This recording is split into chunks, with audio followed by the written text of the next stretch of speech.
this is Rashmeet Kaur and welcome to Weekly World Climate Change News. The World Wildlife Fund say humans have caused a decline of 60% in wildlife around the world in the last 40 years due to overexploitation of resources as well as the unsustainable food system. They call for urgent and intensive measures to be taken to save a dying nature before the numbers increase.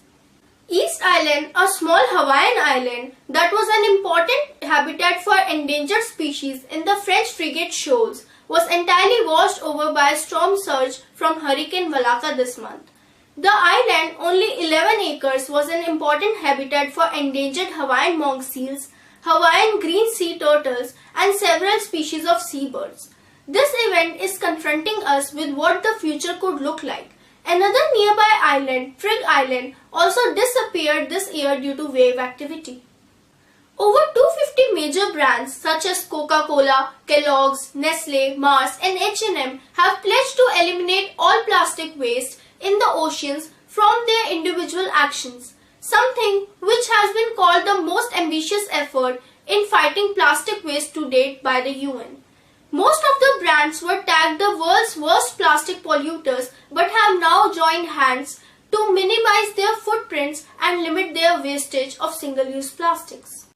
The World Health Organization has reported that air pollution is one of the biggest threats to human health, especially babies less than 5 years of age.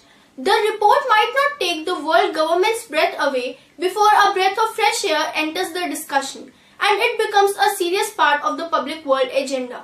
The WHO therefore charged governments around the world to take measures to eliminate future deaths caused by pollution. But some cities are making a difference.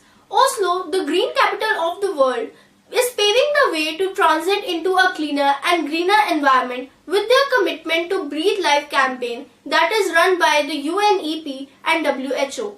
The country has swapped to using renewable energy instead of fossil fuel, which has led to a 35% decrease in CO2 emissions.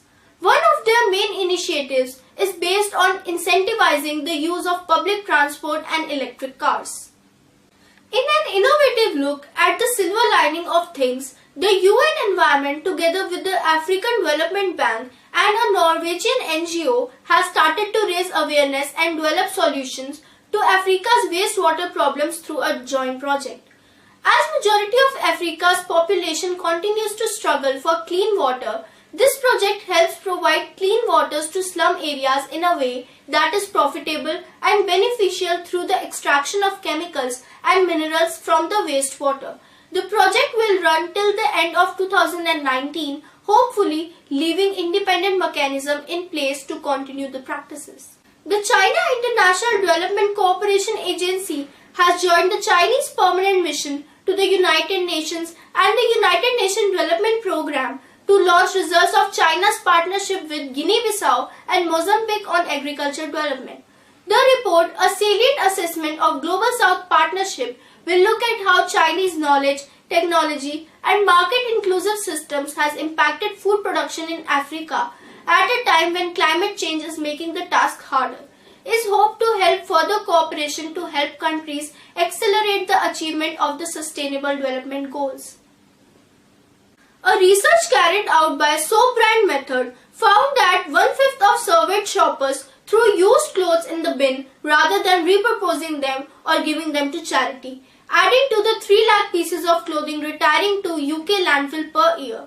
In response, the brand collaborated with Clothes Aid to open a unique store in London, which offered customers a chance to buy second-hand clothes, donate unwanted items, and customize old outfits. The method pop-up is aimed at encouraging people to think more carefully about the issue of fast fashion and its consequences to the environment. Scientists have confirmed that there is no shortcut to cutting back on greenhouse gas emissions. Geoengineering is not the final end-all solution, unlike the drastic reduced reliance on fossil fuel. Unlike the transition from fossil fuel to sustainable energy, the other proposed solutions have a negative side effect on the climate too. The answer is simple. There is no way around the Paris Agreement goals apart from the cutback on fossil fuel.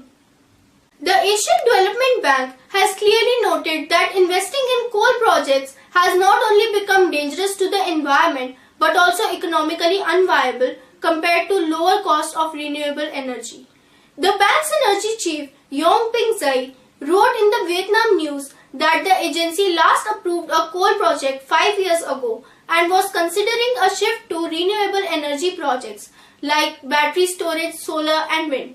We will ensure that as we meet our own climate finance targets, ADB's lending portfolio has no place for dirty energy, said Yong Ping Zai. I'm Rashmeet Kaur. We hope you join us next week on Weekly World Climate Change News.